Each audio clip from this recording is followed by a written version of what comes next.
ഇപ്പോൾ തൃശ്ശൂരിലേക്കാണ് ഇനി പൂരം വിവാദത്തിൽ മുഖ്യമന്ത്രിയുടെ തത്സമയ പ്രതികരണം. എന്താണെന്ന് അറിയില്ല. അതുകൊണ്ട് തന്നെ അതിനെക്കുറിച്ച് ഇപ്പോൾ എനിക്ക് പറയാൻ കഴിയില്ല. പക്ഷേ ഇവർക്ക് എവിടുന്നാണ് കിട്ടിയത്? ഇവരുടെ കയ്യിൽ റിപ്പോർട്ടില്ലാലോ.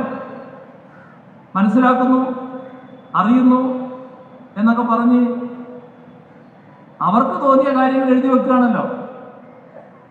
അവരെ ആഗ്രഹപ്രകാരമുള്ള കാര്യങ്ങൾ എഴുതി വെക്കുകയാണല്ലോ. ഇവരുടെ ആഗ്രഹപ്രകാരമുള്ള കാര്യങ്ങളാണോ അല്ല മറിച്ചാണോ?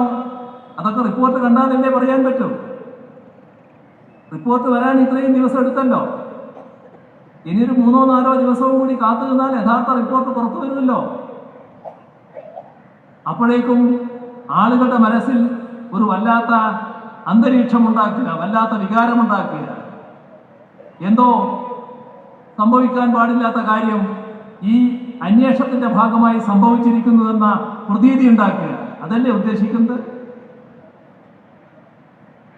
ഈ പറഞ്ഞ കാര്യങ്ങൾ ശരിയല്ലാതായി വെക്കുക. അങ്ങനെ വരാലോ, സങ്കല്പിക്കാലോ.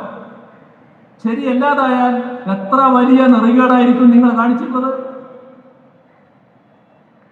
ഈ നാട്ടിലെ വലതുപക്ഷ മാധ്യമങ്ങൾ ഇന്ന് പ്രചരിപ്പിച്ചുകൊണ്ടിരിക്കുന്ന കാര്യങ്ങൾ ഈ കൊടുത്ത റിപ്പോർട്ടിൽ അങ്ങനെയല്ല എങ്കിൽ എത്രമാത്രം നെറികേടാണ് നിങ്ങൾ ഈ നാട്ടിലെ ജനങ്ങളുടെ മുന്നിൽ അവതരിപ്പിക്കുന്നത്. നിങ്ങൾ നെറികേടുകൾ ഇത് മാത്രമാണോ കാണിക്കുന്നത്? ഇപ്പൊ ഞാൻ വിസ്തരിച്ച് പറയുന്നില്ല, വിസ്തരിച്ച് പറഞ്ഞല്ലോ കഴിഞ്ഞ ദിവസം നമ്മുടെ വയനാട് ദുരന്തത്തിന്റെ കാര്യത്തിൽ സ്വീകരിച്ച നിലപാട്. വയനാട് ദുരന്തത്തിന്റെ കാര്യത്തിൽ നമ്മുടെ ചൂരൽമല മുണ്ടക്കൈ ദുരന്ത മേഖലയിലെ പുനരധിവാസവുമായി ബന്ധപ്പെട്ടുള്ള പ്രവർത്തനങ്ങൾ, അവരെ മറ്റു തരത്തിൽ സഹായിക്കാനുള്ള പ്രവർത്തനങ്ങൾ, അതിനെല്ലാം നിയതമായ മാനദണ്ഡങ്ങളുണ്ട്. എല്ലാ കാലത്തും ആ നിലയിലാണ് സഹായം അഭ്യർത്ഥിച്ചുകൊണ്ട് നിവേദനം കൊടുക്കാറ്. അതേ രീതിയിലാണ് നിവേദനം തയ്യാറാക്കിയത്. എന്താ പറഞ്ഞത്?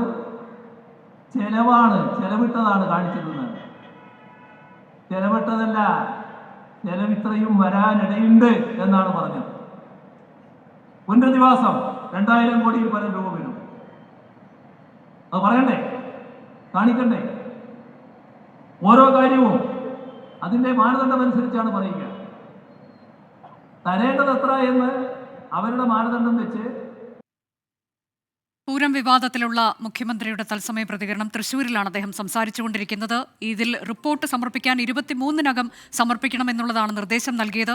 ഈ റിപ്പോർട്ട് DGPയുടെ കയ്യിൽ എത്തിയിട്ടുണ്ട്. എന്താണ് റിപ്പോർട്ടിന്റെ ഉള്ളടക്കമെന്നത് താൻ കണ്ടിട്ടില്ല. എന്നാൽ മാധ്യമങ്ങൾ ഇതിൽ എന്തൊക്കെയോ കാര്യങ്ങൾ എഴുതി വിടുകയാണ്. ഇതല്ല സത്യമെന്നുണ്ടെങ്കിൽ നെറികേടാണ് മാധ്യമങ്ങൾ കാണിക്കുന്നത്. എന്താണ് ഇതിൽ ഉള്ളത് എന്നത് അറിഞ്ഞതിന് ശേഷം അതിൽ നടപടി ഉണ്ടാകുമെന്നാണ് മുഖ്യമന്ത്രി വ്യക്തമാക്കുന്നത്.